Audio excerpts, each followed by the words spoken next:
Howdy, guys and girls. We'll get started here in just a minute, just a little bit of the pre-show. Josh should be calling in on Skype here in a couple of minutes. You'll probably hear us chatting about tonight's show, and we'll try to get started promptly at 10 p.m. Central Time, which is about 10 minutes away from now.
Entry notice on.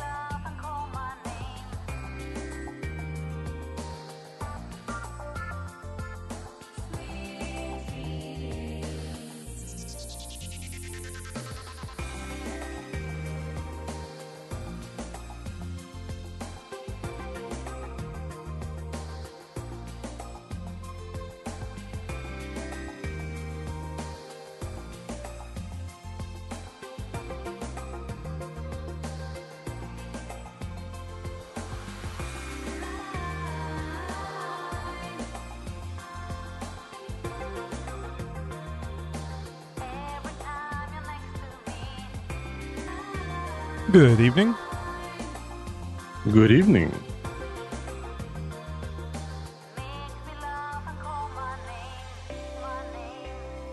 So have you had a chance to look at the bottom of the show notes? Yeah, did you get a chance to see what I wrote back? No. Getting all this stuff going.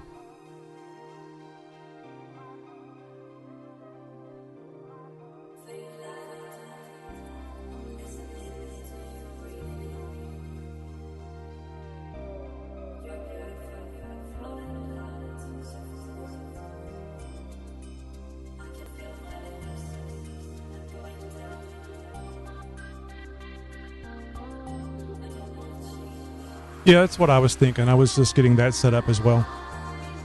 Okay, cool.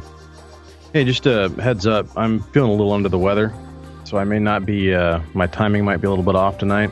Seems like everybody around me is sick.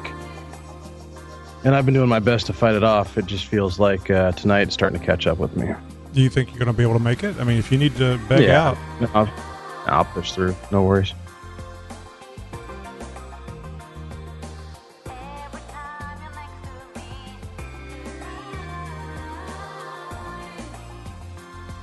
You see there's an opener that's uploaded as well.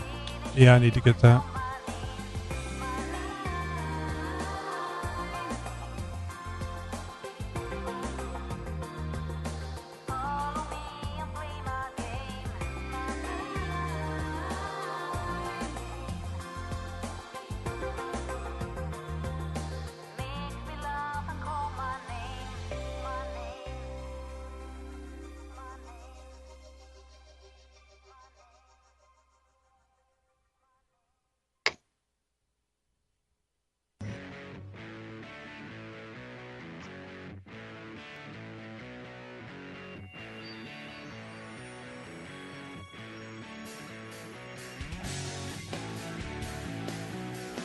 So not doing, yeah, you're sick, but I'm just kind of lethargic from the past week's activities. So I didn't do anything for Amazon. You bought what tonight? So we'll just do that next week.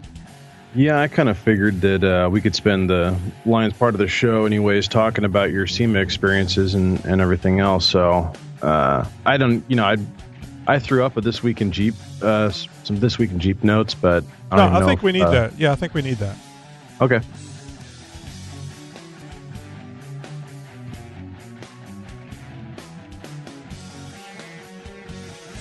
I want to close up everything to reduce some of the background noise. Be right back. All right.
Oh boy. Yeah, I hear you, brother. I was probably sick the shortest time that I've ever been sick with throwing up and diarrhea. The diarrhea lasted a little longer than the rest of it, but I was down for about 6 hours, and then after that I was feeling normal again. And it wasn't the throw up feeling normal; it was a real feeling normal. But the diarrhea came back right before the flight. Oh, good times. Oh, wow. But, some bad shellfish or what happened? No, I think it was the that I think that occurred the morning of the run out to the desert to ride the side by sides, and all I did was we had to they were going to pick us up at 8:30 at the hotel, so we needed to get up, get some breakfast in us, and then head out there. And then when we got back, Matt wanted to turn around and go straight out to SEMA just as quick as we could get cleaned up. So didn't have time for lunch, and I was very hungry after all day and all that walking at SEMA, because it was pretty much a rush. When we got to SEMA, Matt needed to see somebody there, and so we had to run through SEMA and then over to the buses for the Apex, where we would travel to where the Apex was. AAPEX, I think is what it's the actual spelling of it. And then got over there, left about 5 when SEMA closed, got back to the hotel. I was so hungry and so tired, but I was more tired than hungry. So I set an alarm for an hour that was going to at least take an hour nap, get some food, but wound up sleeping a long time. And when I woke up, had a stomach ache, headache, was dizzy. And then for the next 6 hours, from about, I guess, around 8 p.m. on, I went through some stuff, and Susie had to run out and give me some medicine. Well, Gatorade. She picked up some other stuff that I didn't take. I don't like taking medicine. So anyway, it's 10 o'clock, so let's get this road on the ball. Mm-hmm.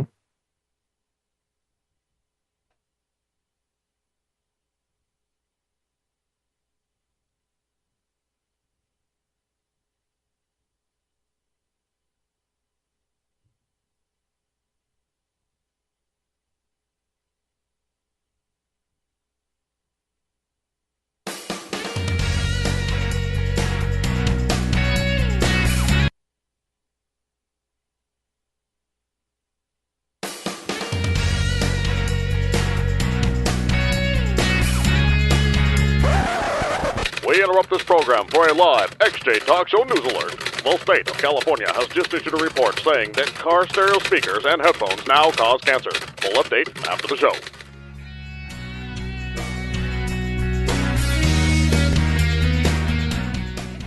Hey, stud. It's time for the XJ Talk Show. Now, here's my two favorite boys, Tony and Josh. Howdy, and welcome back from SEMA. That's me that came back from SEMA, and I'm just welcoming myself back. Anyway, this is Tony. You know me as Motorroy on xjtalk.com, and this is episode 102, also known as One More Than 101. That's right. I'm Josh, the beloved co-host, otherwise known as NW99XJ or Northwest 99XJ over at xjtalk.com. You can't even say it, man. Seriously, I'm feeling a little under the weather, folks. Everybody around me has been getting sick lately, and I've been doing my best to battle it off, and this is about the time of year that I get my one sickness for the entire year. I think it's starting to catch up to me. You know, while I was sitting at the airport in Los Angeles to come back yesterday, I was listening to a couple that also went to SEMA, and they were headed back to Portland, and they were talking about the rain, and they were saying, but you know, October, it was clear. It was like sunny. It was really pretty out the whole month of October. They were just so excited. Yeah. It was hard to believe they were actually going back. Yeah, we had a couple really good rainstorms, but oddly enough, this has been probably the mildest I've seen it in 4 or 5 years at least. It's that damn climate change. I almost say global warming, but I think the NSA start monitoring you if you call it global warming. So, is it just a head cold, or is it the crud, or I don't know. Yes, the HIV is what I'm calling it. I feel like I want to die. No, it's everybody in the office that I work at. They're all sick and coughing and head cold and everything else. Oh, okay. And my girl's been sick for about a week solid or so, and so I'm taking the airborne and loading up on zinc and vitamin C and all that, trying to eat well and stay hydrated, and ordinarily that's enough, and I can my immune system's pretty strong. I can battle off just about anything. This one, I don't know, maybe it's just because I've been immersed in sickness for so long from so many angles that it's finally starting to catch up to me. It's probably sympathetic sickness. You just probably feel bad about being so damn healthy, and the goodness inside of you is just making the others around you feel better by pretending that you're sick. I'm going with that. I'm the same way, Josh, and we'll get into this a bit later, but I got sick on the SEMA trip, and my wife tells me, she goes, "You never get sick. Why do you have to get sick on vacation?" So, there you go. Well, I got a story about being sick in Vegas too. So we'll share those stories. I don't think being sick in Vegas is that unusual, but I don't drink. So yeah, no, that's not kind of sickness I was talking about. Or do heroin or any of the other things, or catch a communicable disease there. Well, glad you're back. Glad you made it back safe. It sounds like you had some fun and everything. We'll go over all the details later on. But glad to be back and driving the Jeep, I bet. Were you pretty much walking around the entire time while you were in SEMA? Oh, yeah. I mean, other than getting picked up to go out to the Nevada desert, there were no shovels in the van, so I felt pretty secure. And no smell of lime or any of that stuff.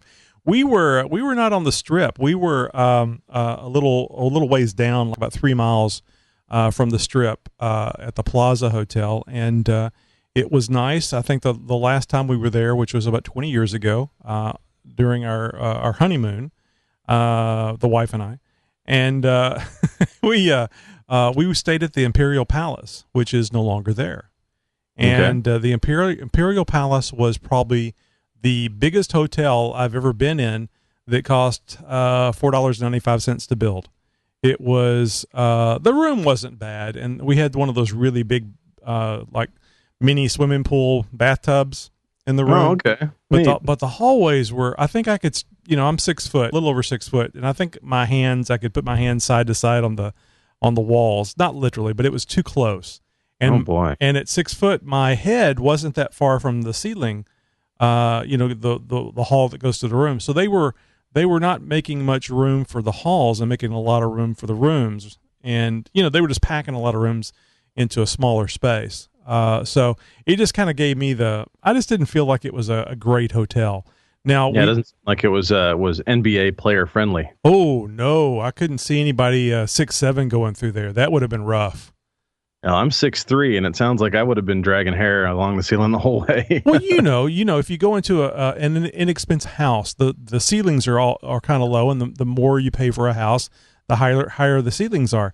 Now, there was a guy that I worked for at HP whose house probably had 12-foot ceilings, and to me that was a waste, because what are you going to do with that? I mean, there's just so much hot air balloon and paper airplane flying you can do.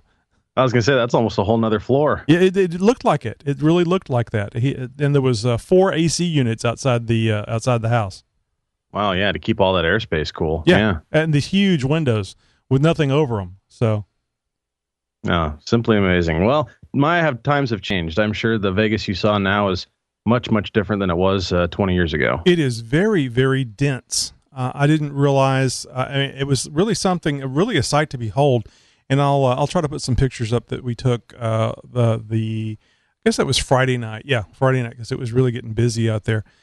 We took off to take a walk on Friday evening around 3 or so. It starts getting dark there about 4:30, and we had some good night shots of the Strip. Very pretty and very nice to see. But I bet you we walked 3 or 4 miles. Took the bus. Yeah, took the bus down to the Mirage and walked. So, I haven't actually physically seen my Jeep since I left. Well, I was going to ask that. I was, here I'm thinking, okay, he comes from a 3 Jeep family. The man must have been starting to experience some sort of withdrawal symptoms at one point, not being anywhere around a Jeep. And some of us were thinking that maybe, just maybe, you would have ran out and rented one of the new 2014 Cherokees just to make amends. If I had found a Visa that was belonged to somebody else, so that whenever I brought it back or actually when they found it with all the little ball peen hammer dents in it. Of course I did see one up close, and the only other negative thing I can say about it, other than it looks like a yuppie mobile, one of your standard station wagon, modern day station wagons, is the little tow hooks they have on there are nice. They're quite substantial. But I'm serious. They look like they would, as long as it's tied in well to the body, which I'm sure it is. It really looks like you'd be able to pull that thing around. But the only thing that I could really say about it is that it's not very tall, and the front bumper on it is way too low. You're not going to get clearance. That's what a lot of people are saying from the pictures and stuff. It's kind of like one of those sayings. Back when you were single, it's maybe not the hottest chick, but she's got a great personality. Yeah. This is an ugly Jeep, but it's got great tow hooks. She's got great tow hooks, and they're orange, which I checked with the medical site, and that's not a warning sign. Yeah. I'm actually going to be talking about the Jeep. Well, chances are the Jeep Cherokee you saw at SEMA later on in This Week in Jeep. And we actually rattle off some specs about that thing, if it's the same Jeep that we're talking about here. Well, it was in the Mopar section, so I bet you it is. Yeah, probably. Yeah, because that's the only place I saw one. Strangely enough, it wasn't in any of the aftermarket booths. Oh, shocking. We did. Matt actually clued me into this one because Matt he knows a lot more about the details of the engines and the transmissions and stuff that I do. And he saw. I don't want to go too far down the SEMA trail on this, but I just thought about this. He saw a JK that had TDI on the side of it. So I actually, there was a thread I was following for quite a while. This was probably about 3 years ago, about a project where a guy was going to be taking a Volkswagen TDI engine out of a mid-90s Volkswagen and dropping it into a Cherokee, in fact.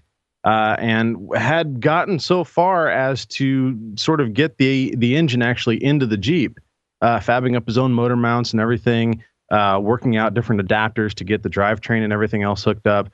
Engine management proved to be too much for him, and could not get everything hooked up the way that it should have. And so the project either ended up getting abandoned or what. There hasn't been an update in months and months and months. So I think he finally just gave up. Well, this one, and actually, we saw this going through like on Wednesday, I think, or Thursday, and even though we were in a rush on Thursday, we made a stop there again because Matt wanted to talk to those folks, and they actually had it's a complete kit to take a TDI, and I forget which model engine it is. It's the one that is the most costly to repair.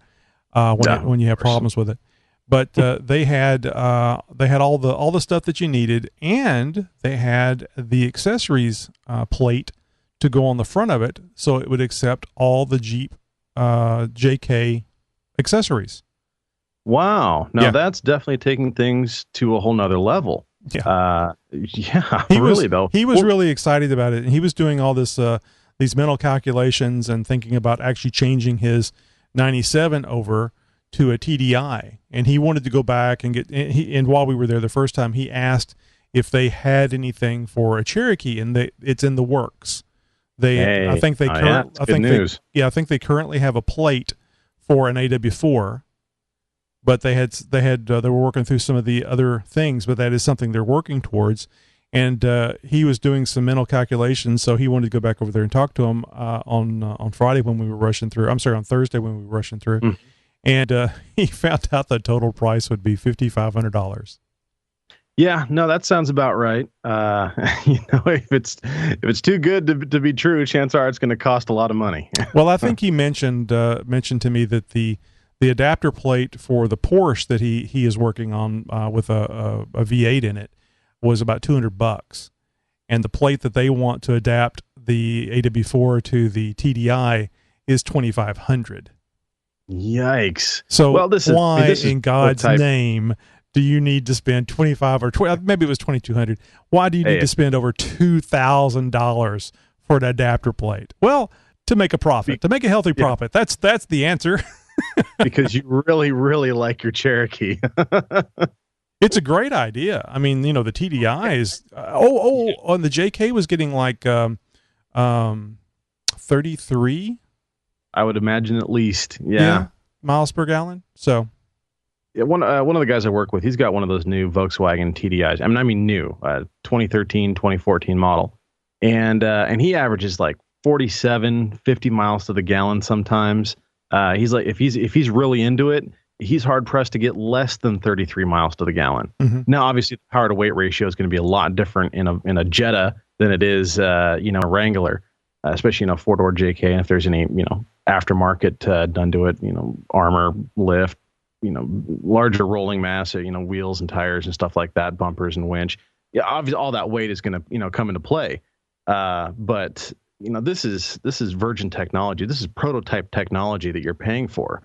Somebody to give you almost essentially a one-off for these adapter plates, which, I mean, it's awesome idea. And, at any off-road show you pull up to, you're definitely going to have a lot of people looking in your engine compartment and they see a TDI and a badge in there. So, I mean, you definitely get the wow factor. And it is, you're right, it's an awesome idea. I just think there's got to be a better way to do it. Well, there's got to be a cheaper way to do it. Otherwise, people aren't going to do it. Yeah, I guess that's what I was going for is cheaper. Better can often mean cheaper too. So there's always that possibility. Yeah, no, absolutely. I mean, I would love to have a diesel in my Cherokee. I'm looking forward to seeing the reports of what the Wrangler diesel is going to look like and how well that's going to perform, especially, after a few years when people are, sort of getting to the point of where they're, the showroom shine has sort of lost its appeal, and they don't mind getting it dirty, getting it out there and seeing what these things can do on the trail. So, I mean, the Wrangler diesel, I think, is a combination that's been long awaited, and I think it's overdue. Well, correct me if I'm wrong, but didn't you tell me, and maybe this was for the Grand Cherokee, and I just was anticipating they would do the same thing for the Wrangler, but didn't you say in one of the This Week in Jeeps that the diesel model was going to be $700 on top of the top package for, I think it was the Grand Cherokee. So it was Yeah, going to make it like a $50,000 or $60,000 vehicle. Yeah, I don't remember the exact numbers. I mean, I remember some of the horsepower and torque numbers, but Yeah. but the price tag numbers, I do remember. I mean, it's definitely an option here. A diesel engine in one of the newer Grand Cherokees is not something that's going to be, you're going to find on every showroom floor. So it's going to be something that you're going to have to order, I would imagine. And of course, that comes with the price tag. So they are out there. They are offering the Grand Cherokees with diesels. It's happening. And of course, the Cherokee version, I think, is. I know the UK is offering them across seas. I don't know if we're going to see a diesel Cherokee here yet. I think we'll see that next year. Yeah, I guess where I was going with this is that if you've got to buy the top package, and then you got to spend another $700 for the engine, $5,500. Of course, it would be do it yourself for an adapter to put a TDI in. Of course, you still need to spend another whatever it would be for a TDI engine, because that $5,500 does include the engine. But yeah, but so I don't know. It might make it more feasible, and certainly they're not going to be coming out with the pre-2014 Cherokees with with the TDI. So you're only going to get what you can for that. Well, diesel has been, long thought of as the ideal option for a power plant in an off-road vehicle. Low RPM, very high torque, decent horsepower, great fuel economy, simple engines that, if you know how, are relatively easy to work on, and they perform, plain and simply. And one of my favorite builds on 4x4, Extreme 4x4 on the Power Block program. Is where they took that Suzuki Samurai and put a TDI in it and ran it off of vegetable oil. Yeah. That was just cool as hell in my book. And it was selectable too. They could select it. That's right. Yeah, that's right. They had 2 tanks on that thing. That's right. And so actually, I think you had to start it on diesel and then switch over, and it did it automatically. It would switch over to the vegetable oil. Maybe that's it. It's been a while since I've seen that. It was one of their earlier builds. But that was a Suzuki, right? The Suzuki build. It was a Suzuki Samurai, and I mean, it was a decent trail rig that they built. It was just the power plant that went in. It was over the top, but they did it. I was like, well, geez, if they can do that in a Suzuki, sure the hell can do that in an XJ. And one guy took on the challenge, and like I said, he, as far as I know, he's given up. Somebody out there has got to be doing this. I know that there was a diesel option in the European market for the Cherokees. Obviously, I mean, most of their vehicles over there are diesel.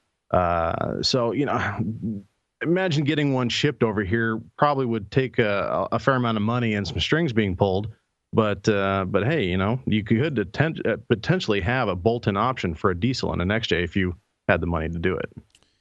Well, I don't think that the United States, the consumers in the United States have ever been anti-diesel. Now, of course, there are some that are, but there's been a large contingent of naysayers that have kept diesel as, just like nuclear power and diesel engines not in the consumer hands. And, I'm not going to say I disagree with the folks in as much as how they want to keep pollution down and keep things nice and stuff. But I believe they're about 50 years ahead of the technology because they want to do these things. They want to have this pristine, beautiful world where everybody has free health care and blah, blah, blah, blah, blah. And they're about 20 to 50 years ahead of the technology. Same thing we saw with the solar cells, us putting $500 million of tax money into solar cell stuff, and the company goes out of business. It's not a bad idea. I like solar cells. I like clean environment. I mean, especially after getting back from Vegas and walking through those hotels in the smoke-rich environment, which I'm so much not into cigarette smoke around here. I really didn't even think about it until we were almost there, and it's horrible. So I can understand wanting a clean environment, but I don't think that the diesel has ever been a hard sell to the people with trucks that want to pull a load, or the people with 4-wheel drives that maybe want to pull a load and go off road. So Look, I mean, just about anybody who's got a tow rig out there, you know what I'm talking about here. 99% of the tow rigs that roll up to the trails are diesels, and there's a reason for it. And that reason just goes across many, many levels. And when you break it down into a commuter car basis platform, that all that just sort of transcends across virtually any vehicle platform that you can throw a diesel into. I think the problem is that people are scared of diesel. It's the evil connotations of seeing a big rig, heading up a hill and just blowing gigantic clouds of black smoke. and they think, oh, well, that's horrible for the environment. We don't want diesel.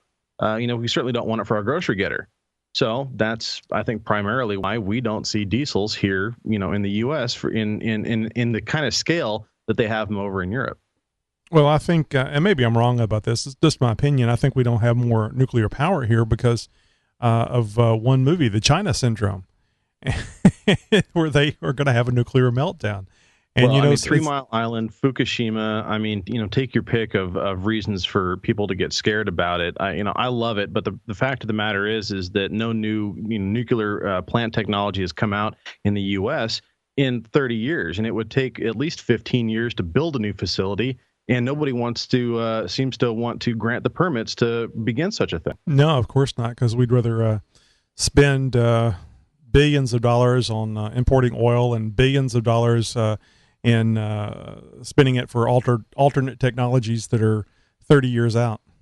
Hey, look, if I could get away with it, I would go to Amazon.com right now and buy a small nuclear reactor to put in the back of the Cherokee. One, because I think it would be cool as hell to have a nuclear-powered Cherokee.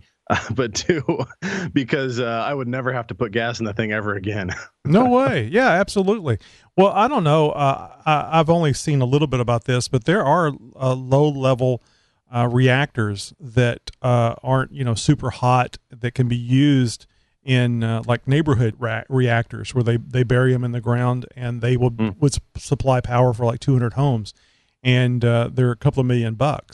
So and I think that the payout on it is about equal to $200 a month for electricity. And I don't know why we don't see more of those. I mean, there are companies looking into this, so we may see a resurgence of nuclear power, but not in the billion-dollar plants that require so long to build. It would just, they'd roll it out on a semi and make the bunker for it to go in, and then do whatever the low-yield radiation technology that goes in it or elements that go in it and turn it on. That would be kind of neat. But it decentralizes the power grid. It also means that you don't need the wires and the towers and everything to transmit everything everywhere. So I don't know. There's so much infrastructure that's involved that a lot of people would be I don't want to say harmed, but they would be affected. Their jobs would be affected. So I often wonder that the technology is available, but it's not used because it just doesn't. People start seeing, okay, how am I going to make a living? Yeah, picturing all those linemen out of work, I guess they would have to go back to school and learn how to be nuclear physicists. Well, or at least installer. And of course, the other way to look at it is that decentralized electricity generation is good because it's kind of like the internet.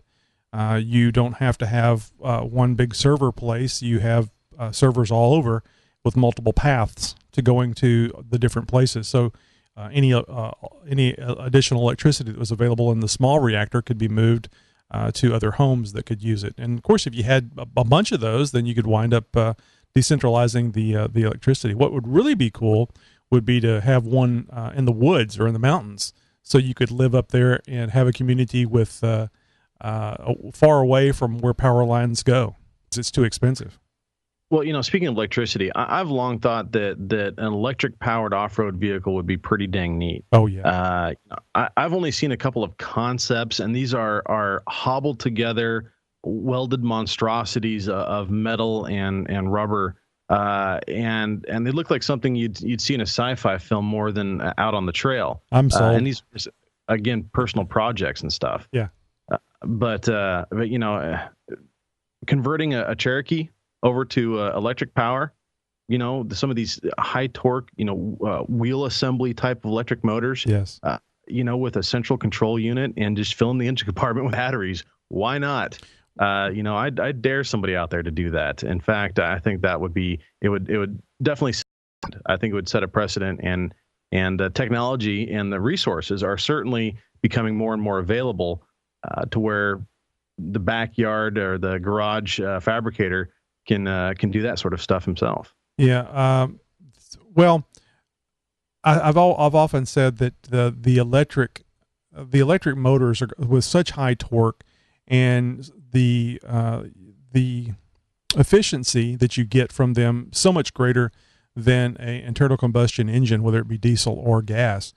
That's going to be the future for off-roading, and also too, there's going to be so many cool things you can do with computer-controlled engines, with the electric engines, because it'll be able to tell what the RPM is of each one. I mean, you'll be able to turn it just by changing the RPMs on the wheels. You could just see the situation of actually having not only locked front and rear, but now you can have it change a little bit as necessary because of the direction. It's just going to be really cool.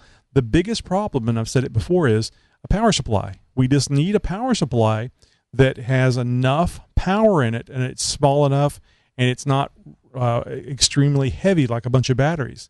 Of course, a nice block of batteries low enough gives you a nice CG too, but but I don't like the battery technology that we're currently at. Certainly the lithiums have gotten us closer, but we need something that has a lot more punch for the size. Yeah, I think we're another at least 5, if not 10 years away from another massive breakthrough in that kind of technology. I don't see it on the horizon. I wouldn't call myself, the brainchild of the science industry. I certainly don't have my pulse on the scientific community. But I'd like to think I kind of know what's going on. I mean, I've researched this kind of stuff. I look around for it. I'm interested in it. So, is it a project that's on my horizon? Not immediately, but maybe in the next 15, 20 years, sure. I see myself building an electronic Jeep of some sort. So, I'm sorry, I'm going down this rabbit hole that we get on sometimes. I just wanted to mention you guys are seeing the number to call in. So we are taking live calls tonight if anybody wants to call in and just talk about things in general. The number is at the bottom of the screen. I'll just go through it real quick. Wait for it to come up. Boy, that's really slow. 267-507-0240, and then your code will be 219835. Sorry, Josh, I was waiting for it and it came up as soon as you started talking. That's okay. I was just I've got that number here in front of my screen, so I was gonna rattle it off really quick. We're gonna open up the phone lines towards the end of the show, guys, for a little bit of a live Q&A, as it were, for Tony's trip to SEMA. Easy for me to say, I guess. And so I've got a few questions for him as well, some stuff I want to find out about. I obviously wanted to go really bad, couldn't do it, so I'm going to have to live vicariously through you, and of course all of our listeners as well, calling in and rattling off some questions. I really want to thank you, Tony, for sharing all the pictures and everything like that. It was really neat to sort of see all the updates and everything come through and pictures. You made me really hungry a couple of times with some food shots. Yeah, they were doing some sort of I don't know. I haven't had time to look it up. My wife was looking. They were having some sort of big deal with lots of camera crews. I mean, like they had like 3 camera crews, one of those big boom camera setups where they had the weights, the 25-pound weights on the back to counterbalance the boom, and the big camera where they could. I mean, the guy wasn't even doing it with his hands. He wasn't even moving the boom with his hands. He had a little controller that he was moving the whole contraption with. It was a multi-$1,000 contraption, not even including the camera. So I didn't think it was local news. I think that was a show, like a Food Channel show or something. And that was maybe a quarter mile from the hotel. That's the kind of stuff that's either TV show or somewhat of a high budget commercial. Those are the kind of cameras you definitely see for some of the more name brand type of commercials and stuff, and of course any sort of TV series that's being filmed there. Hey, good evening. This is Mike Corey, amateur radio call sign KI1U. I am the Emergency Preparedness Manager at the American Radio Relay League in Newington, Connecticut, and you're listening to the XJ Talk Show. You already know about XJ Talk on Facebook, Twitter, and Google+. But did you know we're on YouTube as well? We have off and on-road adventures, how-tos for fixing or augmenting your Jeep. Besides, man cannot live by sound alone, right? Come see what we got at youtube.com/user/xjtalk.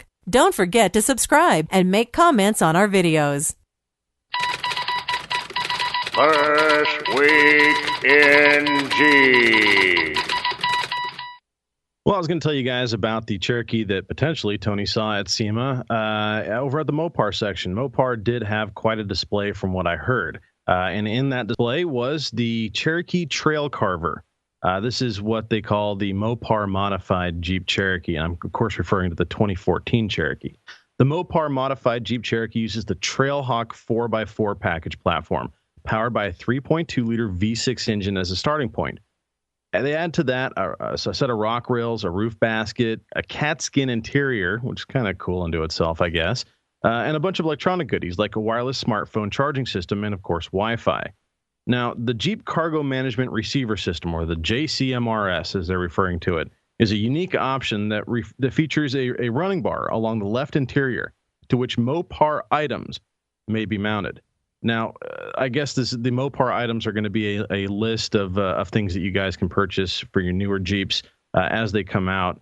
But the things they've got in this one, at least, are a roadside emergency kit, what they're calling a Trailhawk bag. I'm not sure exactly what that is. I tried doing some research on it and couldn't find any info on it, so I'm not sure what the Trailhawk bag is. I'm thinking it might be a recovery bag, but that's just my guess. And, of course, the first aid kit.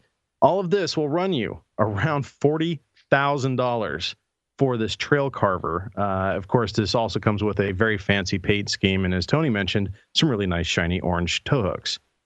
Also in the news, Jeep has recalled more of the 2014 Grand Cherokees. I guess this is about the third time now we've had a recall on the new 2014 Cherokees. According to the National Highway Traffic Safety Administration, almost 92,000 more Grand Cherokees have been recalled, to be exact, from the 2014 model year due to some serious electrical issues. All of the affected models were built between January 8th and August 20th of, obviously, 2013. The NHTSA report states that due to a disruption of computer communications and loose alternator ground wires, the affected vehicles may experience random illumination of multiple instrument cluster warning lights, loss of cluster illumination altogether, and loss of anti-lock brake systems, the ABS, and electronic stability control systems, the ECS function. The loss of ABS or ESC would greatly reduce a driver's ability to control the vehicle if things get squirrely. And since these failures would not be illuminated on the dashboard display, potentially, drivers would not be warned of the issue, increasing the risk of crash and death. The recall is expected to kick off sometime this month. Chrysler will notify affected Jeep owners, so the dealerships will update the ABS and instrument cluster module software and, of course, tighten the alternator ground wire. I'm just going to give one tip to Chrysler Jeep and say, use Loctite.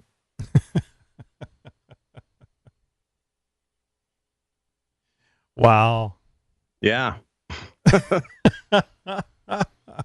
That's amazing. I guess things like that happen when you engineer anything, but no, these things happen when you let robots build your vehicles. Well, that's been going on for a long time. So, alternator nut tightening robot 3CAB was not doing his job properly and should be dismantled immediately. I wonder if it was the same one that RoboCop. I'm getting that confused. I'll tell you something about that in a minute. That Iron Man would always chastise on the shows, the dumb robot. Yeah, the one with the fire extinguisher, right? Yeah, the one that was hilarious. Yeah. Hilarious show. So I'll mention this really quick. I'll take a little detour. I saw a poster, I guess, of the new RoboCop. You know, they're remaking the original RoboCop movie. Yeah, I heard a teaser about that. I didn't see a trailer or anything. It was another podcast or something like that I was listening to. I can't remember now. It was actually a few weeks ago that I heard that they were going to be doing it. Of course, I don't know who's going to be in it or how cool it may or may not be. But you actually saw something about it?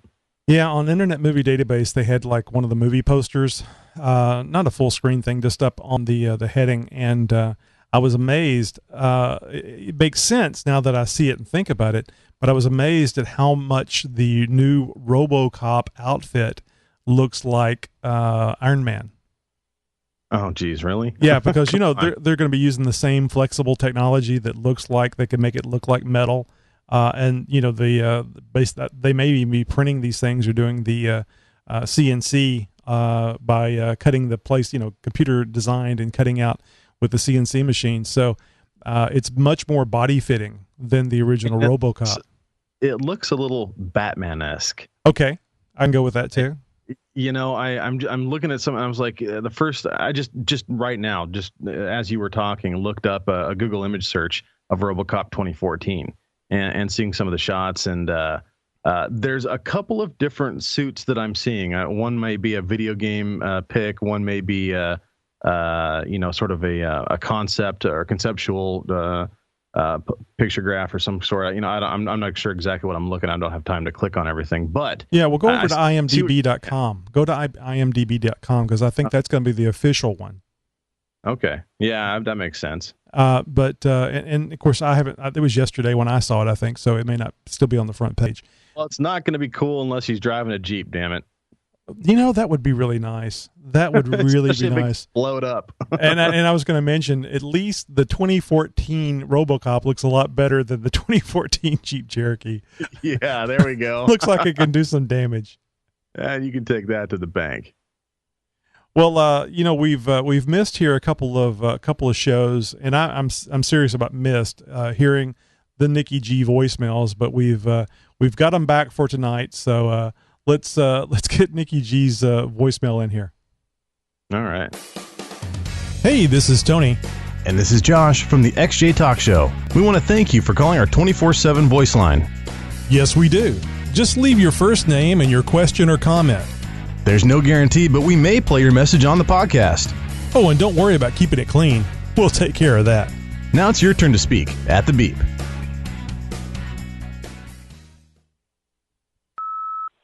Hey, this is Nikki G, and I really don't have anything funny to say this week. I really couldn't come up with anything, but my medication should kick in soon, and the funny should come.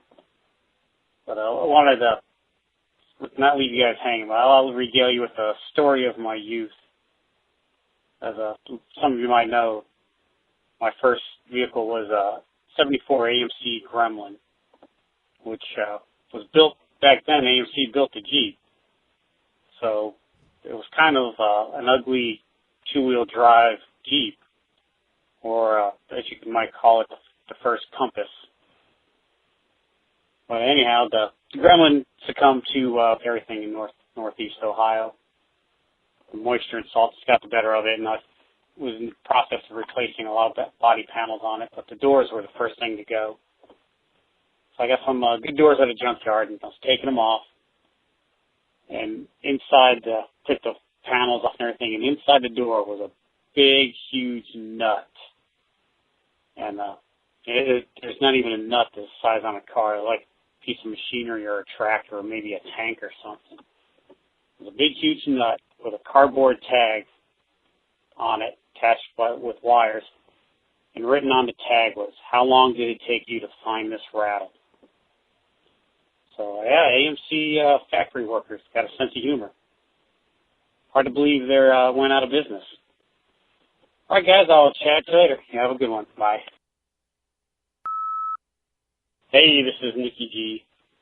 And just want to say thanks for posting the statistics on the website. It was very interesting to see who all the listeners are, where they're from, and where they listen to it on. And I was not surprised at all about New York being your biggest market. When a lot of people hear New York, they think right away of the crime-ridden city and not the mountainous Catskills area where babies continually backed into a corner. That's a Dirty Dancing reference for all you straight guys out there. Oh, okay. Interested in hearing about that you didn't say was how many people get the podcast beamed straight from the mothership while standing on the kitchen table in their underwear eating SpaghettiOs. I bet you'll be surprised at the number. All right, guys, I'll chat you later. You have a good one. Bye. There's probably got to be at least one. Nikki G, and got an electrical problem with the Jeep this week. Whenever I turn my turn signal on, it comes on and it goes off, comes on and it goes off, it comes on and it goes off, and it continues until I complete the turn, and it goes off altogether. It doesn't come back on again until I try my next turn. What is up with that? And I would rip the turn signal system out altogether, except that the government mandates that I have one. It's part of Obama's plan to keep track of us. It's none of his business where I'm going. And my wife tells me that nobody wants to know where I'm going. They just want to know when I'm going. And that's none of their business either. So I will chat at you later. Yeah, I know I'm rehashing old jokes, but that's the world we live in now. It's either that or a story from my youth, which would be funny, except for the fact that they're true, which makes it kind of sad. So I will chat to you guys later. You have a good one. Bye. Oh, man, those intermittent problems are horrible. Yeah. Well, he's going to have to delve into that with a tinfoil hat on board, and I think he'll get to the bottom of it. All right, man, let's get into it. SEMA. Yeah. Well, hey, real quick before we get into that, I know last episode, guys, I told you all that we were going to have an interview with Dan and Zach from DNR Fabrication, and we're going to put that off just till next week. So hang tight, guys. Sorry to put you guys off for another week, but with Tony coming back from SEMA and everything, SEMA, I figured, well, we're going to have to devote a large portion of the show to that, and I'm just not going to be able to. We won't be able to play as much of that interview as I wanted to. So we'll get to that next episode. Want to focus on sort of some of this Jeep news, and of course Tony's trip to SEMA this episode, as it's definitely something we can go on and on about. So yeah, without further ado, let's get into some good SEMA talk. Yeah, sorry about that, guys. I think that that probably sounded like a good idea to go with the interview, because that meant that I was going to be tired getting back on Saturday, and I knew it was going to be one of those things where I would still be lethargic or have some minor jet lag from the 2-hour difference. But yeah, I mean, we got to talk about SEMA, Josh. We can't put that off on next week. Really, because things aren't going to be fresh in your mind as they are right now. I'm sure you're still having dreams of SEMA as you come back and get a chance to sleep in your own bed again. So, man, what can you tell us what the highlight of the show was? So one thing that really stood out more than anything else at SEMA. Walking behind Hulk Hogan. Oh, is that right? Did he smell like Ben Gay? I mean, what? No. Now I saw this older guy that he kind of had longer. He was balding, had longer hair, about maybe a little shorter than shoulder length. Bleach blonde with a bleach blonde mustache, hanging down low. I forget what that's called. Not handlebar, but no, that's right. Handlebar. Is it mustache, handlebar? Yeah. Okay. Yeah. What's the one that sticks out to the side with the curls? That's not. I thought that was a handlebar. No, that one is. Okay. Geez, I don't know the name, but it's definitely not that. Okay. So anyway, and a bit of a pot belly, and I kind of, because I was out running around the SEMA with Matt. And I said, hey, look, I think that's Hulk Hogan. And he kind of looks, and he goes back to looking. I think we were at the Corvette tent, because they actually had a little Corvette track where you could go and sit in the Corvette, and they would take you on a bit of a slalom. Not really a slalom, but a quick run around the track. And, was this indoor? No, this is outside. This is between the buildings. Oh, okay. Because SEMA's like 3 huge buildings. And that's just the ones that are right there. If you go to the Apex, they actually bus you over to a hotel. And man, that thing, I guess you can make a room as big as you like, as long as you make the girders holding up the roof big enough. But that room was the room that we went up to on the second floor was, I'm sure it was bigger than a football field inside there, and there were no columns. It was just really cool to see. But anyway, getting back to the Hulk Hogan, and I kind of nudge Matt and say, "Look, it's Hulk Hogan," and it's and he goes back to looking at the stuff he was looking at. So, and I didn't really pay that much attention to it either, because the guy really didn't look like Hulk Hogan from television. So we looked at the Corvettes that were out there, the engines mainly, the LS engines, and just milling around. And I was walking back in, just following Matt. and I walked by this guy, and it's the same guy that I saw that looked like Hulk Hogan, but now I'm right behind him, and I'm a little over 6 foot, and this guy towered over me in the like 6'7" range. Oh my. Yeah. So, and he didn't look that tall when I was looking at him just, 20 feet away. So, I went, well, the guy's really tall. I haven't looked it up. But the guy's really tall, and maybe it was. Now we saw a billboard driving around with Tim Allen's face and, advertisement that he was going to be doing a 2-day show there in Vegas. And it kind of pissed me off. I did run across Nicole Johnson in her booth. Just accidentally ran across, saw this girl talking to somebody and this big smile, and I went, I know that person. And we stopped and spoke with her, but it kind of pissed me off. I think I got back to the hotel Friday night, or maybe it was Saturday, and she had posted up that she got to fly on a helicopter and meet Tim Allen. So apparently Tim Allen was out there as well. And I didn't even think about Tim Allen being at the show. Of course he's going to, if he's playing Vegas, of course he's going to be there. He was only there 2 days. I'm just now thinking he probably just did that 2-day show so that it would pay for the trip of going to Vegas so he could go to SEMA. Yeah, he had to have a brain. That's how he would set it up. Yeah. So it just dawned on me that's why he had set that up, I bet you. But anyway, so Tim Allen was out there. I would have liked to shaken his hand and said, thank you for all the conservative humor on your show, the Last Man Standing show. Oh, yeah. I can't believe the stuff that he says on there. That's very conservative. So I would imagine then there was quite a few celebrities that you saw, or at least TV personalities, if nothing else. No, not at all. And actually, before the trip, Matt kind of clued me in on that. That I probably wouldn't see any celebrities out there. That I might catch somebody walking by or walking around. It's very much. I mean, unless they're scheduled to be in a booth.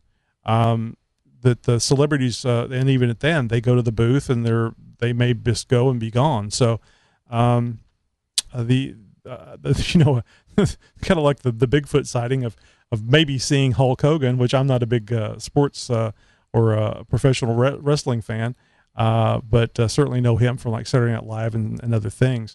But so no, not really. I didn't see any celebrities at all. I think that you would have to really spend your time looking at people's faces.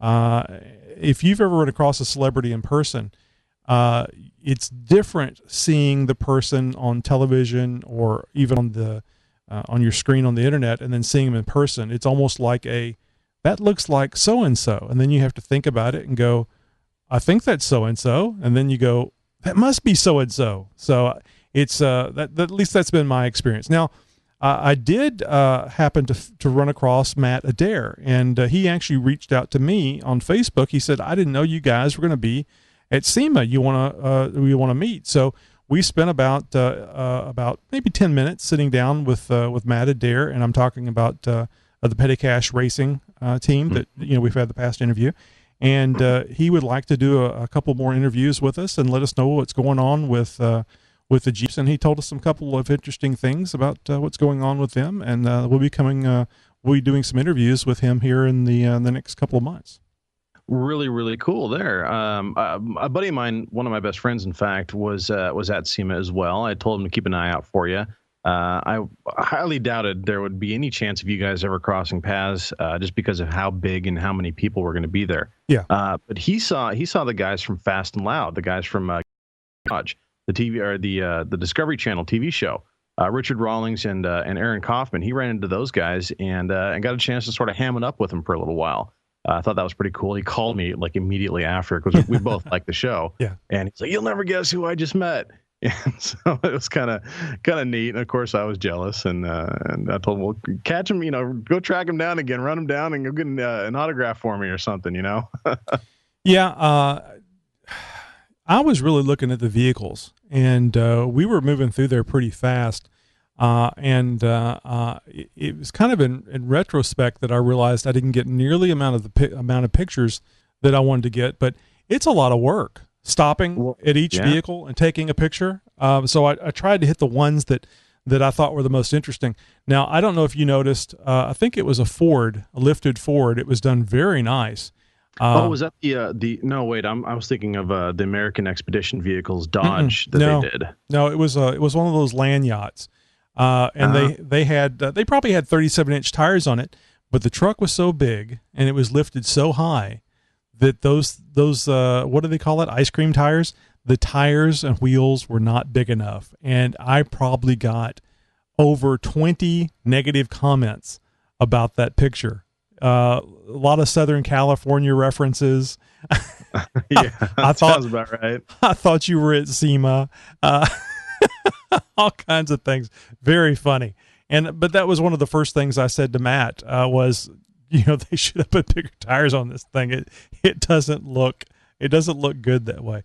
Oh, you know what? I don't think I posted that on xjtalk.com. I think I posted that on Facebook. So you may not have seen that. Oh, okay. Yeah.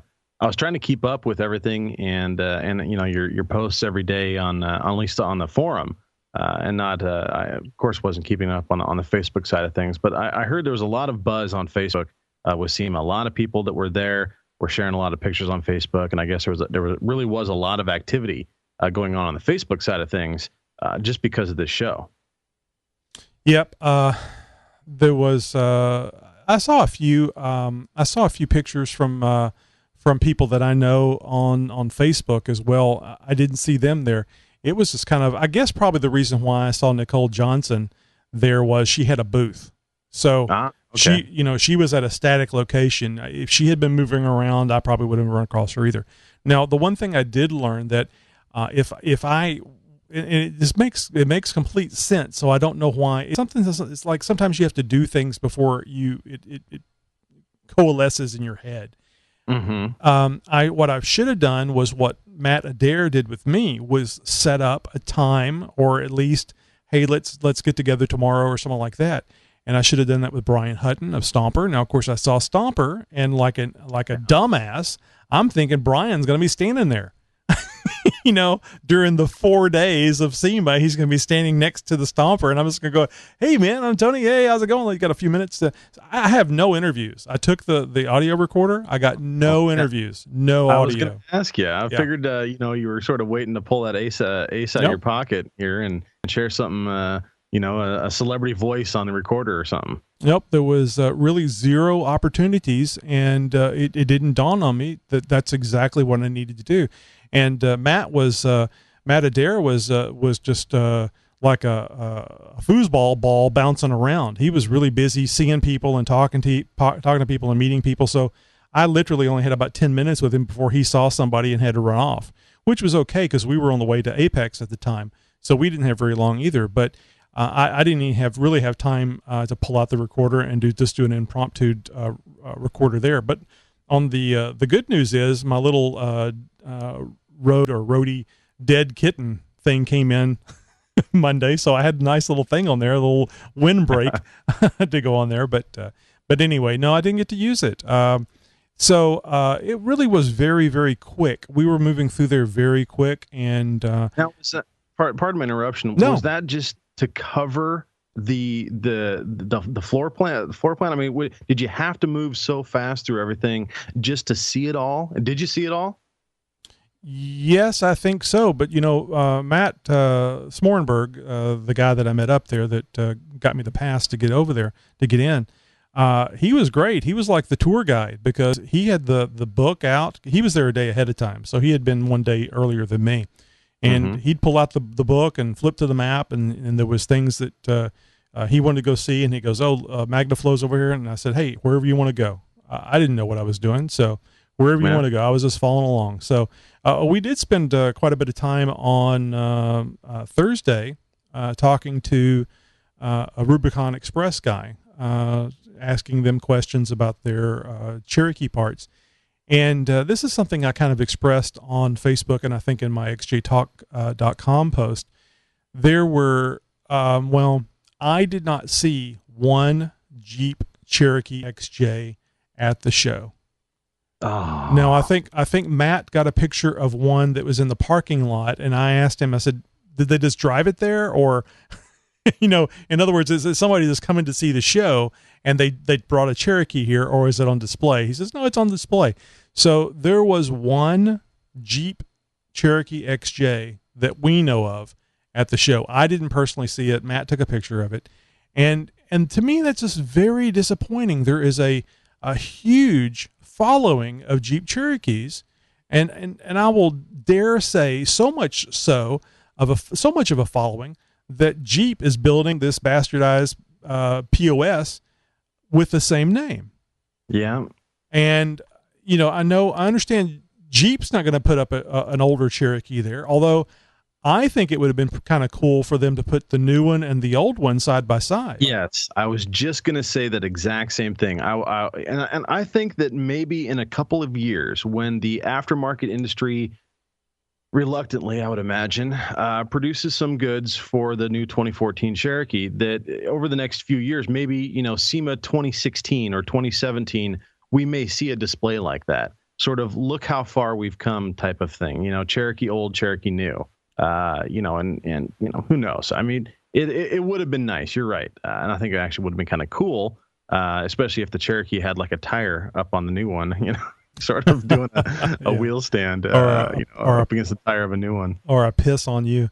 Hey, exactly. The rear tire, that would have been great. we have a machine we can cut vinyl out of, so maybe I'll come up with a sticker. Oh yeah, like the Calvin stickers. Yes, but, exactly. XJ on. Yeah, all it has to be is just like the X and the J sort of lifting a leg and peeing on the 2014 Cherokee. That'd be kind of neat. So I gotta ask. You posted up some pictures, and I see this black JK that you took a picture of. It's got a display up there, and it says Roxanne next to it, of course spelled ROCKS. It looks like a pretty mean Jeep, and it says Redicon on it, which it really stood out to me. Can you share any details about that specific Jeep? Well, give me a little more details on that. I don't remember reading anything. I'm illiterate, so. Oh, okay. Well, I'm imagining this was a featured article Jeep, and I don't know, of course, who it was built by, but the picture that they have, the picture you have posted up on there, has a stand sitting in front of the Jeep that has basically like a blown up cover image of Four Wheel Drive magazine, and on it says Roxanne, ROCKSANNE, and there's in the background there's a big beautiful black JK, and there's an attractive girl standing in front of it. Well, that's Nicole Johnson. I looked at her and I was just like, she looks kind of familiar. But I'm thinking, okay, well, Nicole Johnson, I don't think she owns a Jeep, and I don't think she's racing a Jeep. So why is she, why would Nicole Johnson be standing in front of this Jeep in particular? Well, that's the one that she's been driving. I don't know the full story behind it, but she's been taking it off road and having shots like what you see there on the Four Wheel Drive magazine cover that's standing on an easel next to her. And I wasn't doing a lot of reading. I was doing a lot of talking because I came up to her. Oh, this is funny. Wait, hold a minute. Tony, you were doing a lot of talking? Yes. No, that's not the Tony I know. Well, actually, my wife thinks that exactly because I don't do a lot of talking to people. But I've already met her and I've already talked to her, on the show, so I know her. But anyway, so this is pretty funny. So she's talking to somebody, and I recognize her face, and Matt. He's always checking behind him to see, if I'm right behind him, because sometimes I'll stop and take pictures.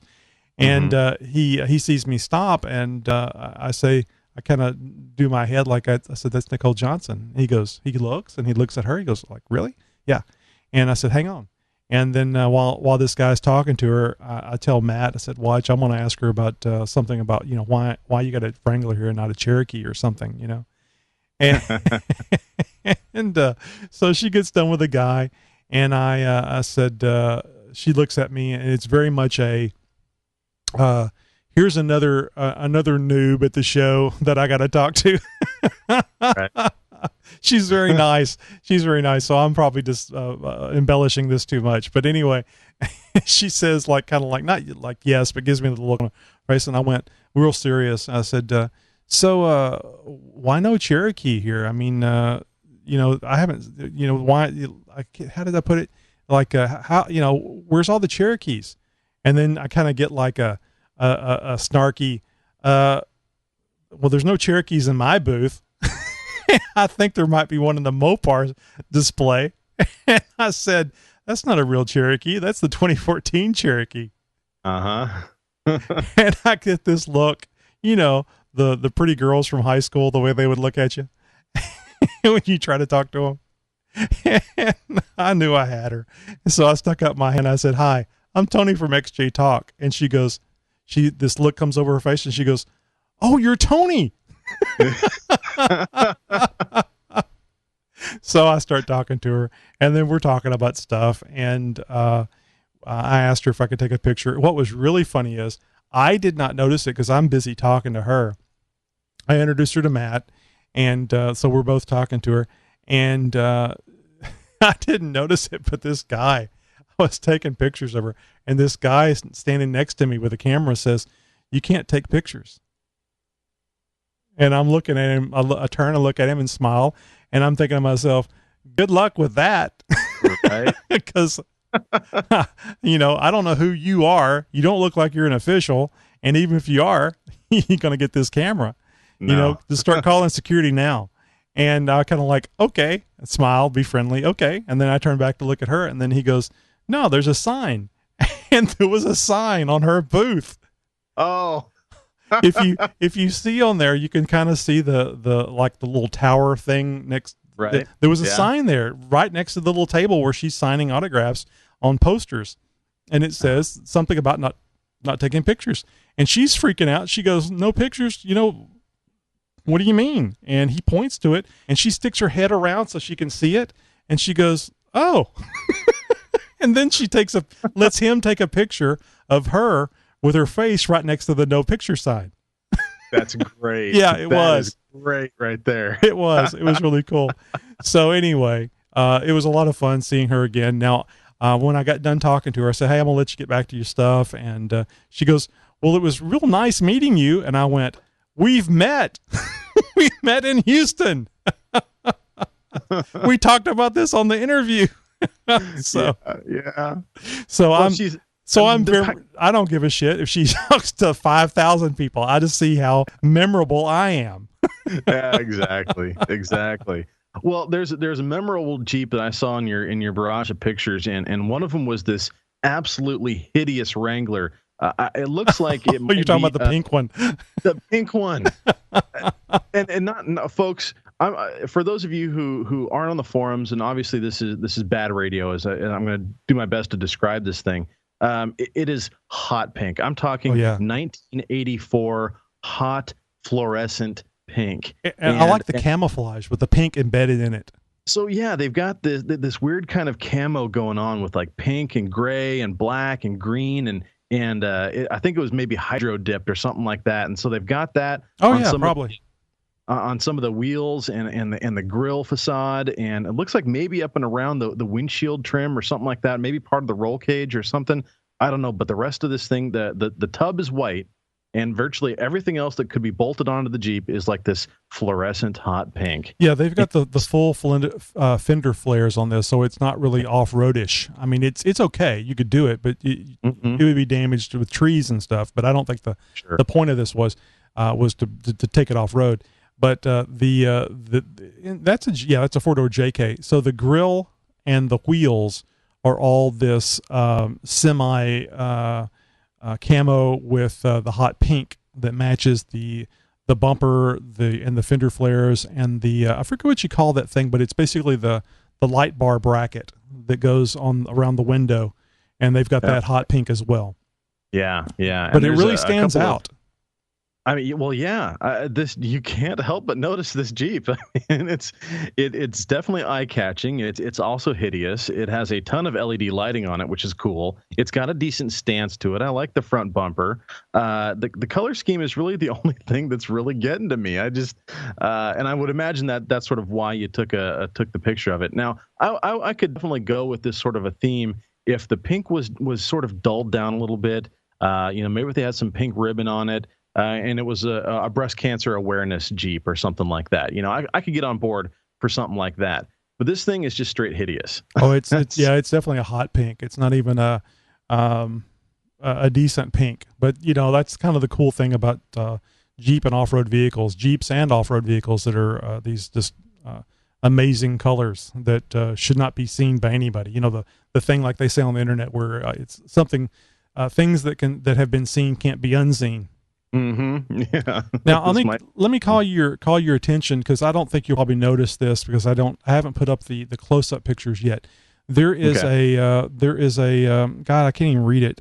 There is a picture that was in the Mopar area. It's a white Jeep with a black hood. I think it says Stitcher or Stitch Guy. I can't even read that. That's on the side there, but it's kind of got a gold top, a gold back, cover for the where the back seat would normally be. So, yeah. The interior looks goldish, yellowish, and the hood is black. The rest of it's kind of white. It's got some almost like Boyd Coddington style of wheels on it. Some directional tread pattern, maybe some Baja Claws or Toyo. Mm-hmm. So do you see those lines, those black lines and the white? Yes. Like you see, there's two in the back, right above the rear fender flare, and there's at least one there on the front fender flare. Those are zippers. That body is all cloth.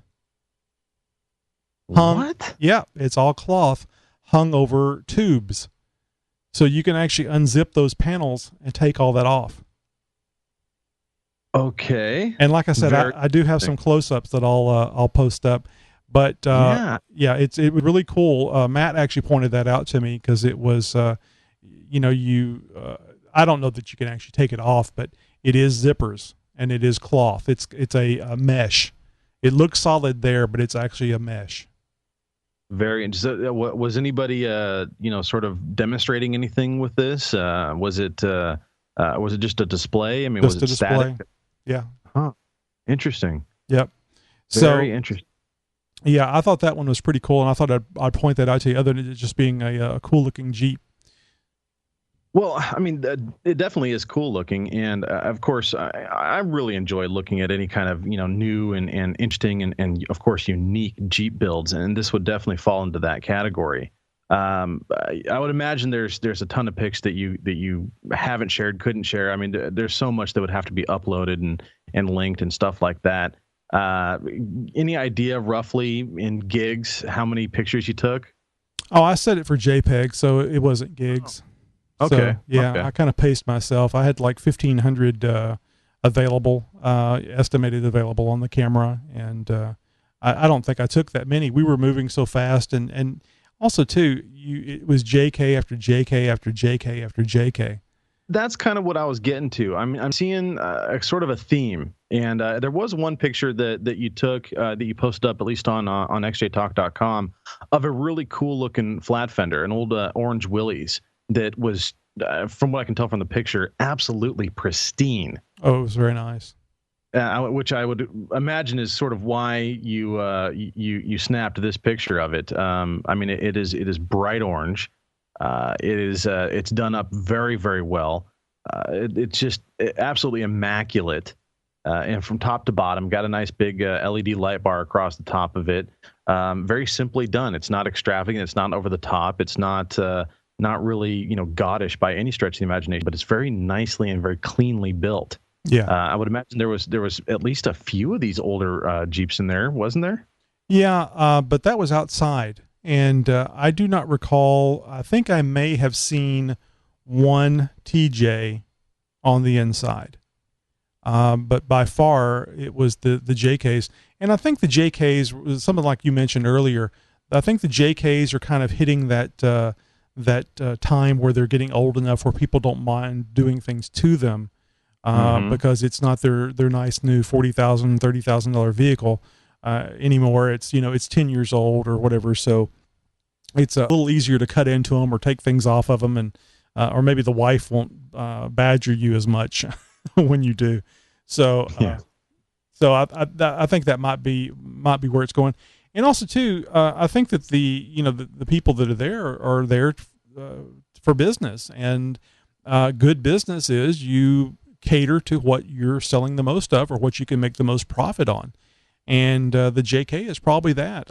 Somebody commented, I think it was on Facebook it was a post on xjtalk.com, that perhaps there wasn't as many, or perhaps there wasn't any XJs out there because people that have Cherokees are cheap.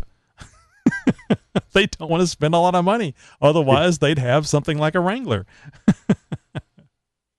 Yeah, I can see that. I can see that. I've just seen so many cool Cherokees, and I've seen them on magazine covers and stuff recently. Nonetheless, I mean, I don't think that the XJ is any less relevant today because of the amount of JK saturating that we're seeing in the aftermarket. It is kind of pitiful we didn't see any of that at SEMA, but of course it's all about the newest, the latest, the hottest, and what is, I guess, to use a phrase here, trending right now. And the JK market is what's blowing up. I don't think the Cherokee market is going anywhere. I think the XJ market's going to go strong for years and years to come. And of course, when you say going anywhere, not going away, it's definitely. Yeah. Because going anywhere could be it's not progressing, and I don't think that's the case. I think it is progressing because, and I will mention, I like cheap. I mean, I like the idea that I can go any place I want to go, any place a Wrangler can go, and I can do so with something that new only cost me $24,000. Exactly. Geez, if I had 24 grand right now just sitting, I could think of one hell of a Cherokee project to build. Well, a buddy of mine, his brother bought a $18,000 side-by-side, and come to find out that was the base price, that he probably paid over $20 for the side-by-side. And don't get me wrong, it's nice, but so I was going to ask you post up some pictures of the side-by-sides. Were they fun? I mean, it looks like it was maybe a toured group. You were out there with some other folks and stuff in a newer Polaris Razor, it seems. Well, it wasn't. They weren't newer, but anyway, what I was going to say is that for $20K, I mean, there's absolutely nothing wrong with people spending that kind of money on a side-by-side. But for $20K, I could go get a pretty nice Cherokee for between $2,000 and $4,000, dump $10K into it, and have a hell of an off-road vehicle, and be able to drive to the grocery store and pick up some groceries. Yep. Any day of the week. Of course, this buddy of mine says his brother will drives his side by side to the convenience store to buy beer. So I guess it just depends on the local law enforcement. But I'm glad you asked about the side by side trip. Those were Polaris Razors, and that was actually something that Matt's wife had looked up and set up prior to the trip, and asked if my wife and I would like to join in. I was like, sure, that sounds like a blast. I've never been in one. I've seen them. I always call them golf carts, but they are not very sexy looking to me. They are very devoid of sex. Let's put it that way. But anyway, Matt kept telling me it's 110 horsepower, man. Those things move really fast. It's a lot of fun. I said, okay, that's cool. Yeah, I'll give it a try. It was a lot of fun. I think a lot of it had to do with the scenery. You could see Las Vegas off in the distance, and it's very hilly and there's mountains and stuff, but it's like this vast open area, and then of desert, and then you see this big ass city sitting out there. So it was very surreal looking. We got picked up from the hotel about 8:30. They drove us out, did a quick briefing on what we should and shouldn't do. Had to sign a little waiver that we wouldn't pick up any of these endangered turtles and take one with us, or drive over them, or use them as football in a impromptu football game. And then we had to select our headgear to wear. The little sock for the head, and then the goggles and everything else. And I was a little concerned about my wife because she gets a little upset when we're just driving anywhere, because I drive aggressively. I'm not unaggressive, especially in the Houston traffic. They'll eat you alive if you are. And I was a little concerned that she might be a little too scared. Now, she loves roller coasters, and this was a lot like that. And we had a guide that was up front, and there was I guess 6 of us, 2 per vehicle, And what the idea was is we were going to be driving for 2 hours in the desert behind the guide, follow him, in other words. And he said he would set his pace based on how what our pace was. So as long as we kept up with him, he would go a little faster. And I guess he stopped going faster after a bit. Now, I don't want to point any fingers at anybody, but there was a pair there that I think were not from this country, which there's nothing wrong with, but they didn't really have the abilities to be off-road. And they kind of got stuck twice and broke their vehicle. Oh my God. Now I will say that it was just a lower control arm that came off, and a bolt was missing. So it probably wasn't anything that they did. It was probably a maintenance thing. But you know how there's always that one guy in gym or that one guy at school that things happen to, and sometimes it's you, but most times it's this one guy, or group of guys that are in the chess club, and so this was kind of like that.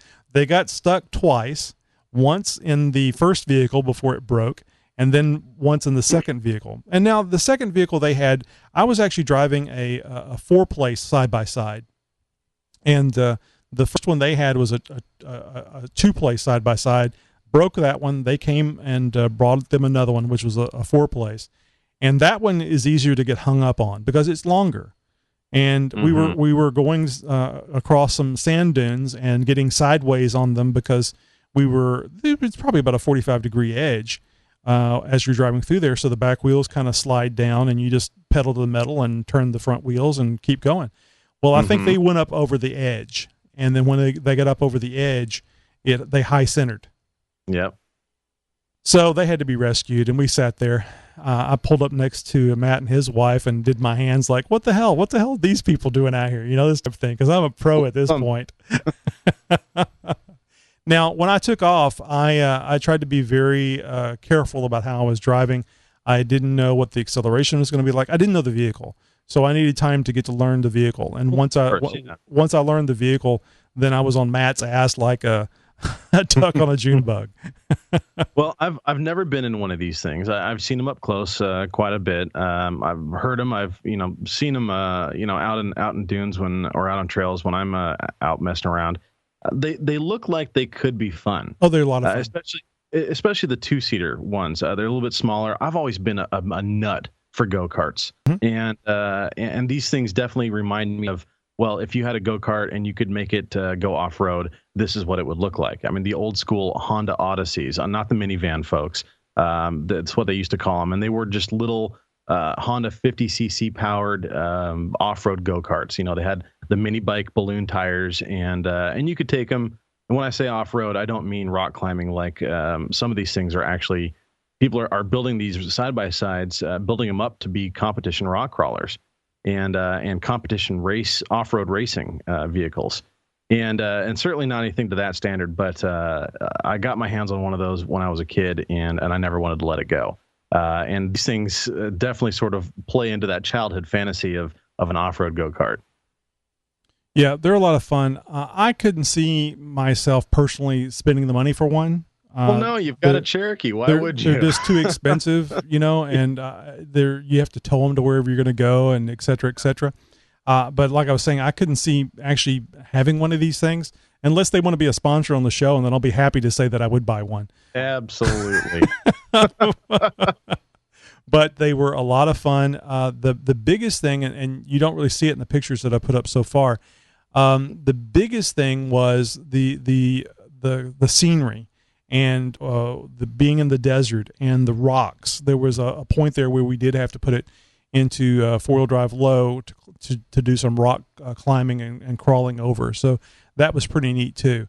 Now I've got to imagine. Now I'm sure a lot of this is just because I failed geography in school. But I would imagine that you would have a lot of this kind of terrain in your area accessible to you for wheeling. So I mean, was it a big change from what you've seen in Texas to Nevada?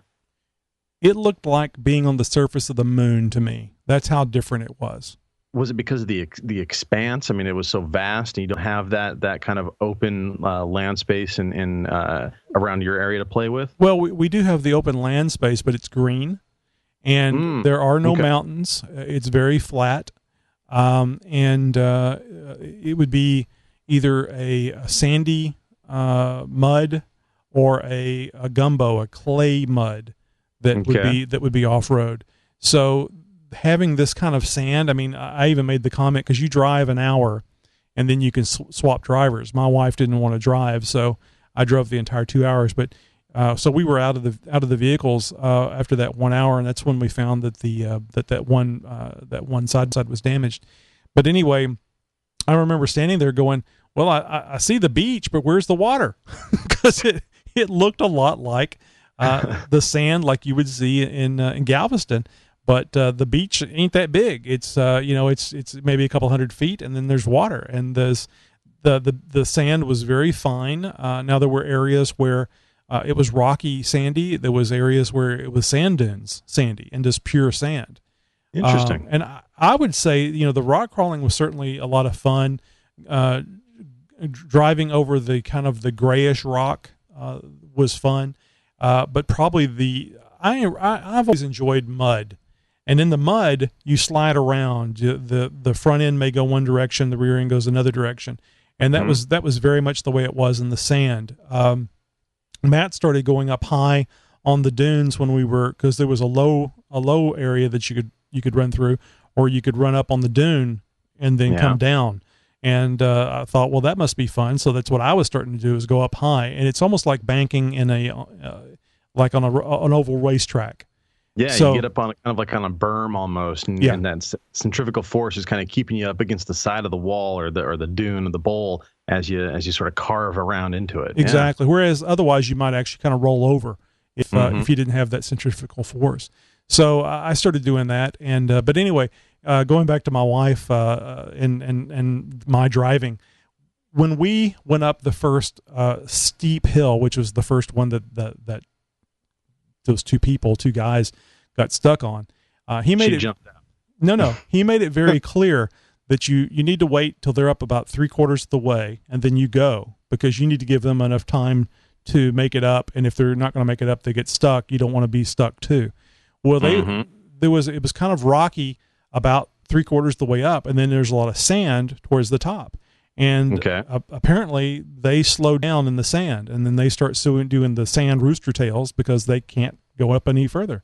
So the guy circles back around and basically tells them to put it in reverse, and they start backing down. And I'm telling my wife, now here's the dangerous part, because it's kind of, as long as you back down straight, you're okay. If you start going sideways, well, that's when you roll. Did they keep it straight? For the most part. I got a little nervous for them, and was thinking about putting it in reverse. Now, we were actually last in line, so Matt and his wife were just ahead, and but they managed to back down, and they got down far enough, and then they were able to get enough power to get up and over. And then Matt went, and then we went, and there was only one instance where we had a bit of a problem, and we were going over a dune, and I think it had to do with the longer wheelbase we were in, actually getting over the edge. But the majority of the time, I didn't have to give it full throttle. The thing had more than enough oomph to get that thing going. And there was a couple of times that I had to use the brake before I ran in the back of Matt, because he was hauling ass, and I was hauling ass catching up with him, and then he would come to a quick stop. And with the sand will slow you down so quick. And there was a couple of times there that it was like, I got to stop this thing quick. But anyway, in that first one, we went up real high, and it was a pretty steep drop on the other side. My wife starts screaming as we're going down, but it was a happy scream. It wasn't. Oh, that's good. It wasn't the scream that I hear when I'm driving around the Beltway at 90 miles an hour. Well, so I remember asking you many episodes back about whether or not your wife is into wheeling, and if memory serves me right, you'd said not really so much she supports you, but it's very rare that she comes out on the trails with you. You think that might change? That crossed my mind, and I don't know. It might be too soon to say that, but she was not that enthused about going out on this off-road trip.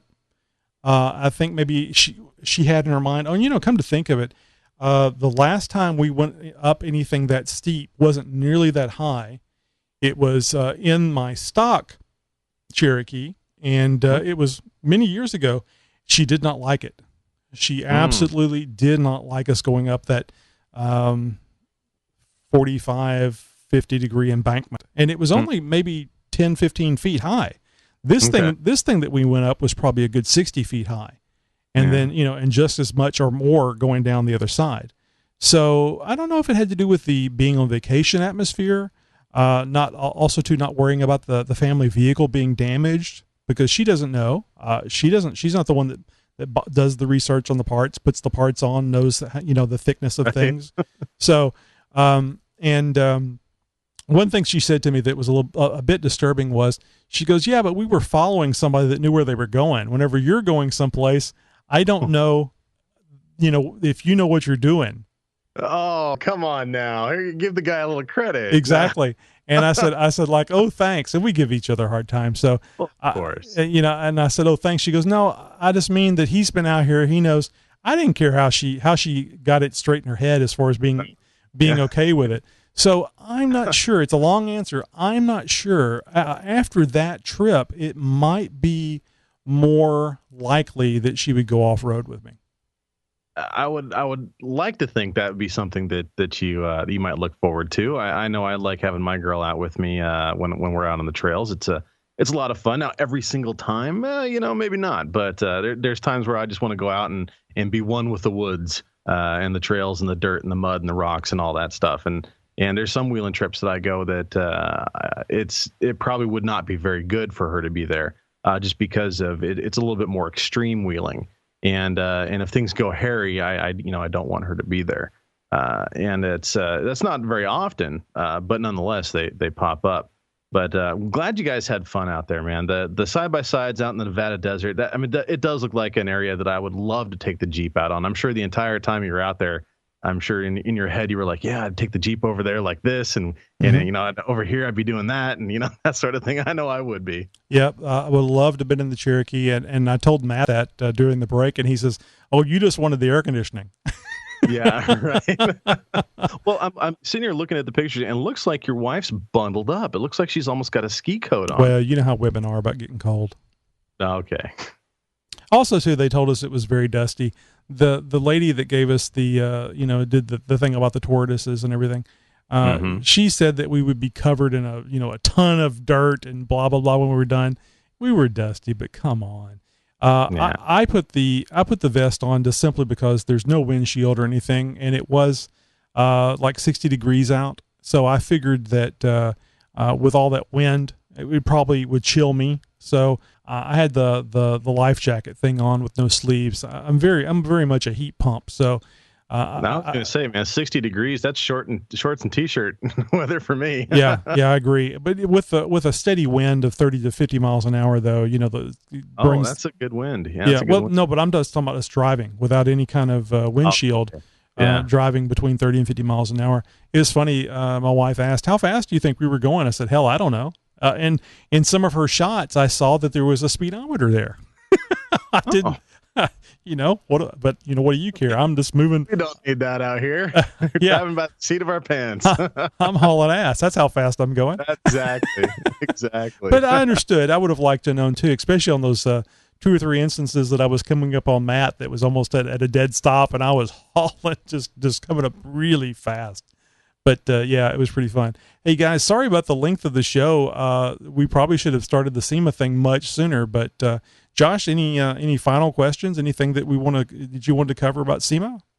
No, like I said, I know we could go all night with this, and I've gotten the most important stuff out of the way. I would like to ask if you're going to go again. I'm not sure. And the reason why I say that is it may just be too fresh in my mind right now. I don't know how you guys are about travel, and I mean specifically travel on airplanes. I don't like going to the airport unless I'm flying. I don't like sitting on a plane for 3 hours. And we actually, the first nonstop flight that we could get on Saturday was 4:35 p.m. Well, checkout is 11. So what do you do with a bunch of luggage from 11 to time to fly on the plane? There's not a lot you can do that I know of, unless there's a place that you can check your bags. And frankly, with all the stuff, with the camera and the laptop and all the rest of that crap. Yeah.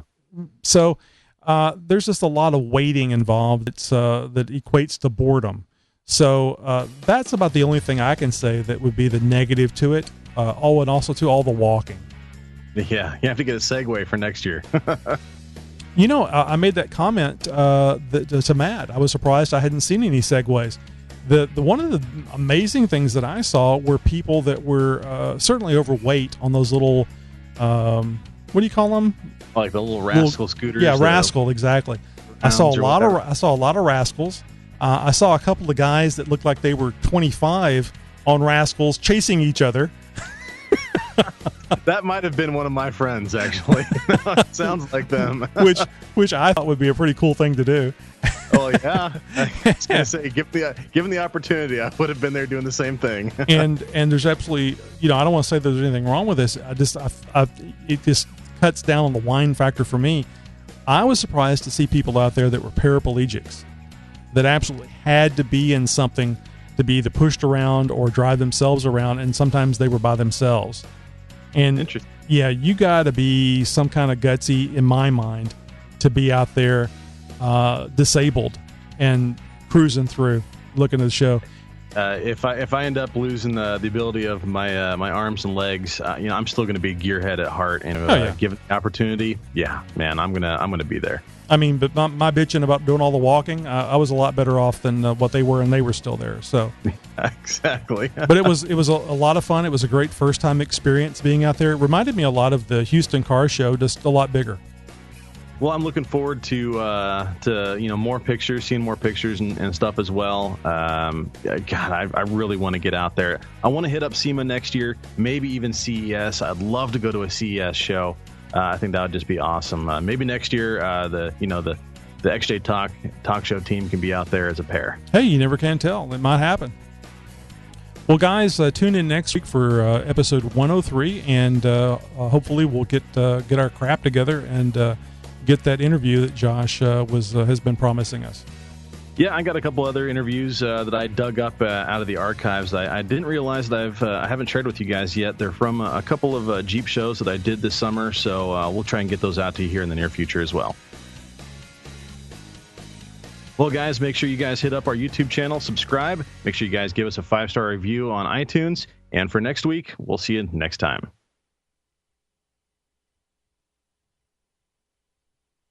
And we're out.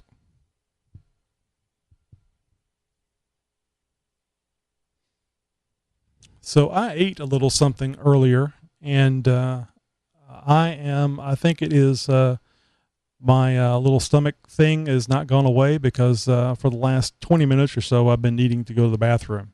Oh, okay. Well, do you want to forego the promo? Do you want to do it later? Do you want to... I think I can probably just run to the bathroom and come back, or we can not do the promo. It's up to you.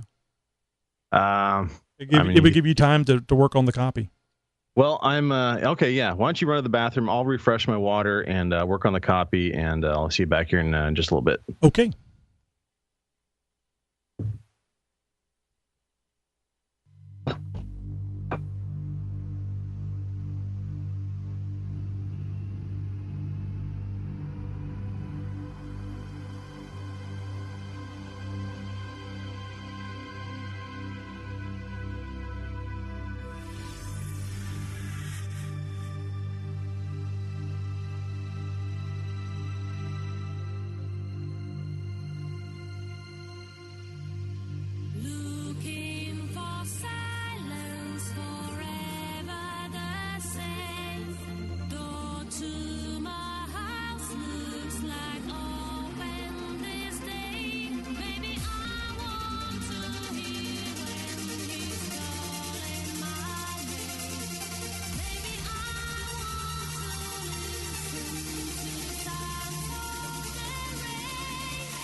Ooh, doggy. I hope I don't have to repaint the bathroom.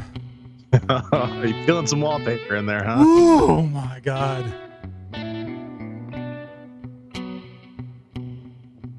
We have the house came with exhaust fans on the bathroom, which is probably a pretty common thing these days.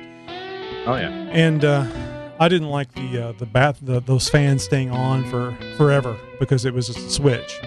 So you'd have to turn it on, go back, turn it off later. So years later, I finally got around to researching and finding a timer that I could put on there.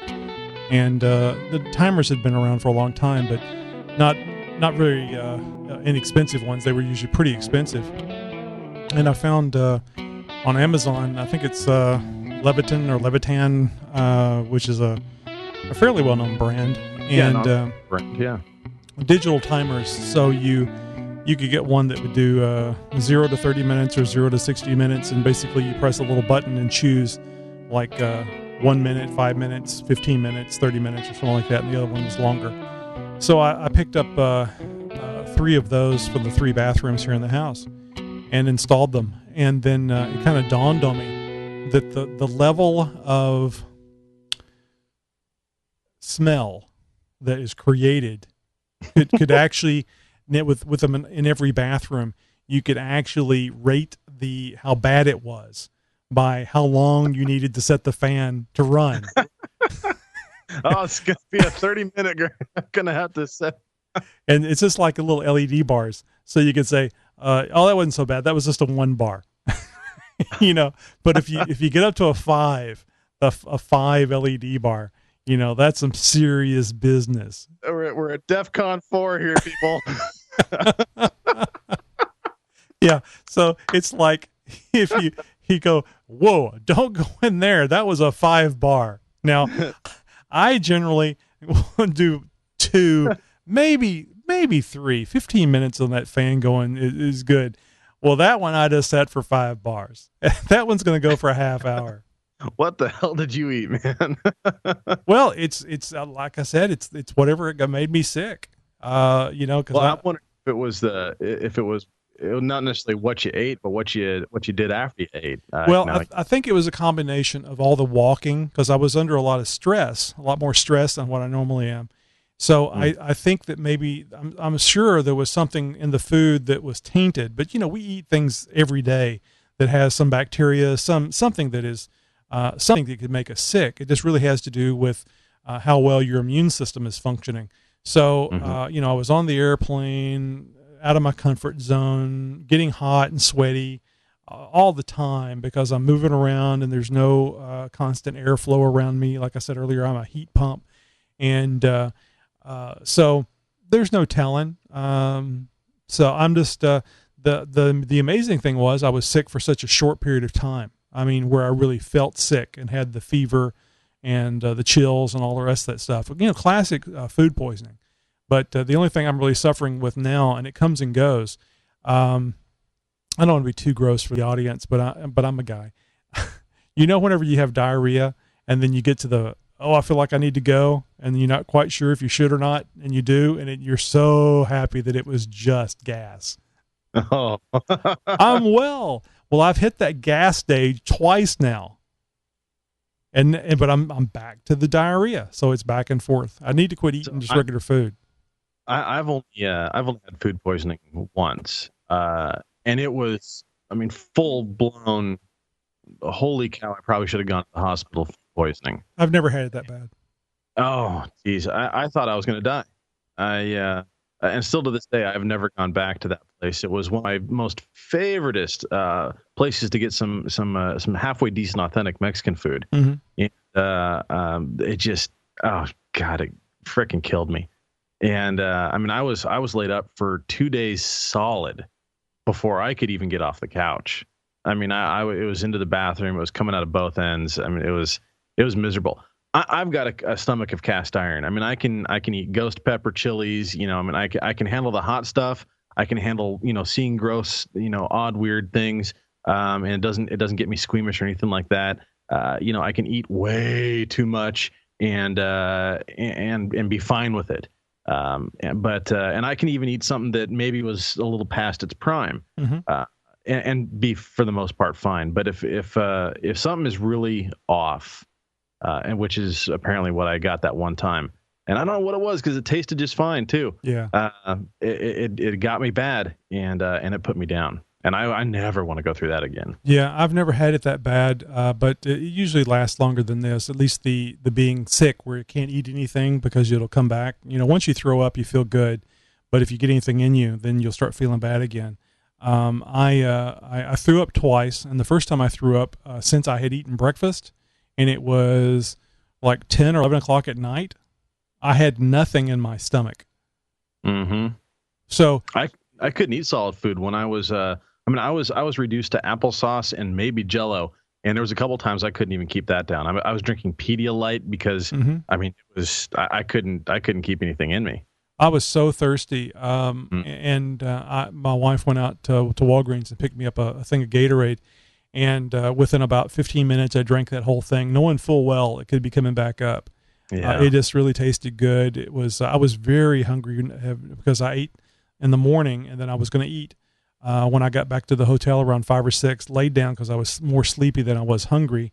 And then when I woke up, I had the stomach ache, and it started going downhill from there on. And there was no way I was going to be eating anything, which is good. Now the second time I threw up, I'd actually had some water and stuff. So I guess it was good because I actually got some stuff out. And the really cool thing about it was nothing ever came out through my nose. Because that's really that's really the only downside of throwing up. It doesn't necessarily feel good because of the involuntary muscle contractions and stuff. I mean, it doesn't really hurt; it just feels weird. And then the only negative thing is because you're gonna feel a lot better when you're done. Is the stuff coming up through the nose and the smell and everything else, but didn't have that, so it worked out really well. Well, very good. Very good. Well, hopefully you're on the tail end of it. I don't wish food poisoning on anybody. It sounds like it's a fairly mild case. I think it was just low immune system, stress from the trip, not being home, that type of thing. So I just need to get rid of the diarrhea, and I need to quit eating food. I had pizza earlier. Oh, good Lord, man. That probably wasn't a bright idea. Well, that's what I'm saying. It's not affecting me on the top side. It's all below. So I think what I've got to do is I've got to let it dry up or harden up or whatever you want to say on the tail end, so that I can go back to my regular routine. Need to eat a quart of Activia. Yeah. Okay, and for our listeners who they're still there after that. Stuck around through that, boy. You guys are loyal. vivid rendition of being jet propelled. We all know how exciting that can be. So, guys, thanks for being there tonight. Really appreciate it, and please catch us next week. I'm sure we'll have that interview for next week. I think we'll probably just do half of it since it's an hour-long interview, and so we'll catch that interview next week. And I didn't announce it on the show, but I have been in contact with Steve 4.3 LXJ about getting some more Jeep tip recordings. Yeah, and there's been some activity on the electrical and audio tips section of the site, so I will probably be picking up a couple topics to whip out some more electrical and audio tips here in the very near future as well. Yeah, I think I've told Steve, so I'll go ahead and tell you, we better keep those down to about 5 or 10 minutes max. Yeah, I agree. Either that or you and I are going to say, hi, Tony, hi, Josh, and then we're just going to be playing things because otherwise it'll go an hour and a half like it did tonight. Yeah. All right, guys. So next week, thanks a lot. Be sure and catch us on YouTube and xjtalk.com. You know the drill. And thanks for being there.